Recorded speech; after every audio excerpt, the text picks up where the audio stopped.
امام حسین کی شہادت کے بعد یزید نے یہ حکم نافذ کروایا کہ اولاد رسول کے جوانوں کی لاشوں سے سروں کو کاٹ لو اور ان پہ گھوڑے دوڑاؤ، اور رسول اللہ کی نواسیاں، بیٹیاں، ان کی خاندان کی عورتوں کو بے پردہ کر کے ان کے جوانوں کے کٹے ہوئے سروں کے ساتھ میرے شہر شام لے کے آؤ، میری دربار لے کے آؤ، میں دنیا کو بتاؤں کہ میں نے اس خاندان کا کیا حشر کیا، ان کے جوانوں کو مار دیا، ان کی عورتوں کو بے عزت کر دیا۔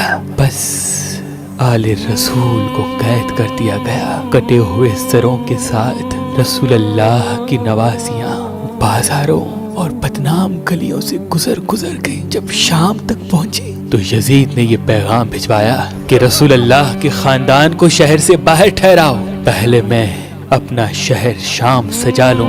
تاریخ میں ہے کہ یزید نے تمام لوگوں کو یہ حکم دیا کہ جیسے عید کے دن نئے کپڑے پہنتے ہو ویسے نئے کپڑے پہنو۔ شہر کی گلی گلی چوراہے کو سجایا اور سب سے کہا اپنی چھتوں پہ چڑھ جاؤ، اور جب اولاد رسول اولاد علی شام میں داخل ہو تو ان کو پتھر مار کے ان کا استقبال کرو، ان کو بتاؤ کہ ان کی اوقات کیا ہے۔ 3 دن تک رسول اللہ کی بیٹیاں شہر سے باہر غریبوں اور بے وارثوں کی طرح بیٹھی رہی۔ بس جب شہر پورا سج گیا، لوگ سب تیار ہو گئے تو رسول اللہ کی بیٹیوں کو بلایا گیا۔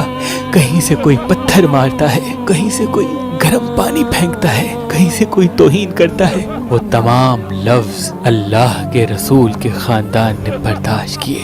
امام حسین کا سر نوکے نیزہ پہ بلند ہو کے قرآن کی تلاوت کرتا رہا۔ کچھ لوگ ہنس بھی رہے ہیں، کچھ لوگ تماشا دیکھ رہے ہیں کہ یہ کس قسم کا سر ہے جو نوکے نیزہ پہ سوار ہے پھر بھی اللہ کا ذکر کر رہا ہے۔ بس جب سید زادیاں اور امام سجاد قیدی ہو کے یزید کی دربار آ پہنچے تو یزید خوشی سے جھوم رہا تھا۔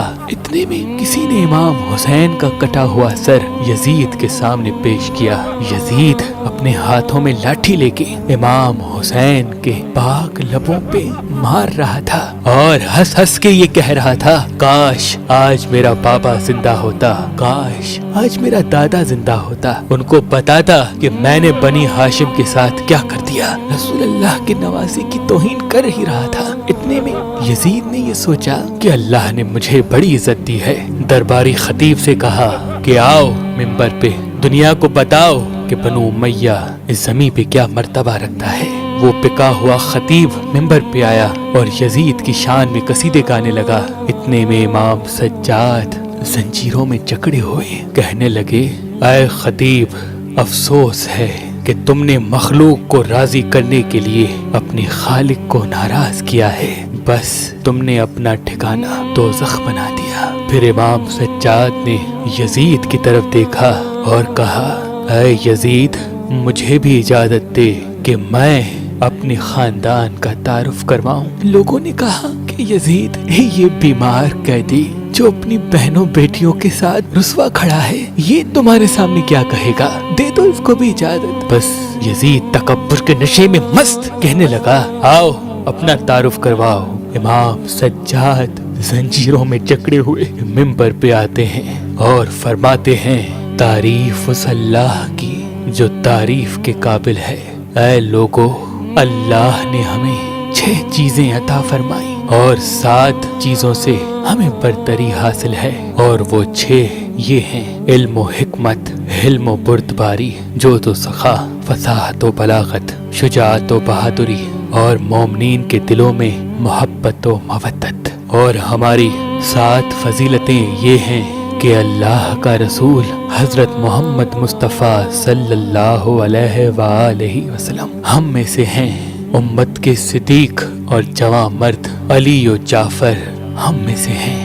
روز محشر اللہ نے یہ اعزاز ہمارے خاندان کو بخشا کہ جب تک علی حوض کوثر کا جام نہ پلائے کوئی جنت میں نہیں داخل ہوگا۔ رسول اللہ کے شیر حمزہ بن عبد المطلب ہم میں سے ہیں۔ رسول اللہ کی اولاد جن کو اللہ نے جنت کا سردار بنایا وہ حسن و حسین ہم میں سے ہیں۔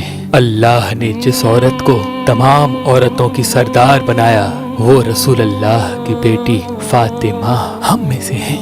جو آخری حجت زمانے پہ قائم ہوگی وہ مہدی ہم میں سے ہیں۔ اے لوگو، جو مجھے جانتا ہے وہ جانتا ہے، جو نہیں جانتا اس کو میں اپنا حسب و نسب بتاتا ہوں۔ میں مکہ و منا کا فرزند ہوں، میں زمزم و صفا کا فرزند ہوں، میں اس کا فرزند ہوں جس نے اپنی ابا سے حجر اسود اٹھایا اور خانہ کعبہ کی دیوار پہ لگایا۔ میں اس کا فرزند ہوں جس کو اللہ نے معراج پہ بلایا۔ اے لوگو، میں اس محمد کا فرزند ہوں جس کو اللہ نے تمام نبیوں پہ فضیلت بخشی۔ میں اس کا فرزند ہوں جس پہ اللہ اور اس کے فرشتے درود بھیجتے ہیں۔ میں اس کا فرزند ہوں جو وحی خدا کی سوا بولتا نہ تھا۔ ہاں، میں محمد مصطفیٰ کا فرزند ہوں، میں علی مرتضیٰ کا فرزند ہوں، وہ علی جس کی وجہ سے کافروں نے کلمہ پڑھا۔ میں اس فاطمہ کا بیٹا ہوں کہ جب وہ دربار آتی تو اللہ کے رسول کھڑے ہو کے تعظیم کیا کرتے تھے۔ میں حسن و حسین کا فرزند ہوں جن کو اللہ کا رسول اپنے کندھوں پہ سوار کر کے دنیا کو بتایا کرتے تھے کہ یہ مجھ سے ہیں، میں ان سے ہوں۔ میں اجر رسالت کچھ نہیں مانگتا سوائے اس کے کہ میری اولاد سے محبت کرو۔ میں اس کٹے ہوئے سر کا وارث ہوں، میں اس خون میں رنگین کفن کا وارث ہوں، میں اس غریب کا بیٹا ہوں جس کو 3 دن بھوکا پیاسا رکھ کے کربلا کی زمین پہ قتل کیا گیا۔ میں اس غریب کا بیٹا ہوں جس پہ نماز میں حملہ کیا گیا، اس کے سر سے امامہ اتار کے ان کا سر کاٹ کے نیزوں پہ بلند کیا گیا۔ میں اس غریب کا بیٹا ہوں جس کی لاش پہ گھوڑے دوڑائے گئے۔ میں رسول اللہ کی بیٹیوں کا وارث ہوں جن کو قیدی بنا کے تمہارے سامنے لایا گیا۔ بس بات جب یہاں تک پہنچی، لوگ رونے لگے، اپنا سر پیٹنے لگے کہ یہ کیا ہو گیا، یہ کیا ظلم ہو گیا۔ یزید نے دیکھا کہ کہیں بغاوت نہ ہو جائے، اپنے وزیر سے کہا جاؤ اذان دو۔ اتنے میں مؤذن نے اذان دی۔ جیسے ہی اللہ اکبر کی صدا بلند ہوئی، امام سجاد نے کہا اللہ سے بڑھ کر کوئی چیز بزرگوں پر تر نہیں۔ اذان دینے والے نے جب اشہد ان لا الہ الا اللہ کہا تو امام سجاد نے رو کے کہا بے شک اللہ کے سوا کوئی خدا نہیں، اور اس کی گواہی ہم نے خون سے دی ہے۔ رسول اللہ کی ان نواسیوں نے بے پردہ ہو کر پتھر کھا کھا کے دی ہے۔ اتنے میں اذان دینے والے نے کہا اشہد ان محمد الرسول اللہ۔ بس یہ کہنا تھا۔ امام سجاد نے یزید کی طرف دیکھا اور کہا اے یزید بتا یہ محمد ہمارا جد ہے یا تمہارا جد ہے؟ یہ محمد اس کٹے ہوئے سر کے لب چومتا تھا، یہ محمد اسی حسین کو اپنے کندھوں پہ سوار کرتا تھا جس کا سر تم نے کاٹا ہے، اور اسی محمد کی بیٹیوں کو تم نے بے پردہ کر کے بازاروں میں پھرایا ہے۔ اسی محمد کا خون میری رگوں میں بہتا ہے، اسی محمد کا خون اس کٹے ہوئے گلے سے آج بھی بہتا ہے۔ بس لوگوں کے ذہنوں میں بغاوت نے جنم لے لیا اور یزید نے کہا جاؤ اس حسین کے بیٹے علی کو قید کر دو اور ان عورتوں کو بھی قید خانے میں ڈال دو۔ اور رسول اللہ کے خاندان کو دربار سے لے کر قید خانے کے اندھیرے میں ڈال دیا گیا۔ اور اس امام سجاد کے خطبے کا یہ اثر ہوا کہ اس دن سے لے کے آج تک ہر نیک انسان اس یزید ظالم پہ لعنت کرتا ہے اور اس مظلوم حسین سے پیار کرتا ہے۔ سلام ہو بیمار کربلا امام زین العابدین پر، امام زین العابدین پر۔ امام جعفر صادق علیہ السلام نے فرمایا جو انسان مرجان پتھر پہن کے اللہ سے جو دعا مانگے گا، چاہے اس کے مقدر میں ہو یا نہ ہو، اللہ اسے عطا کر دے گا۔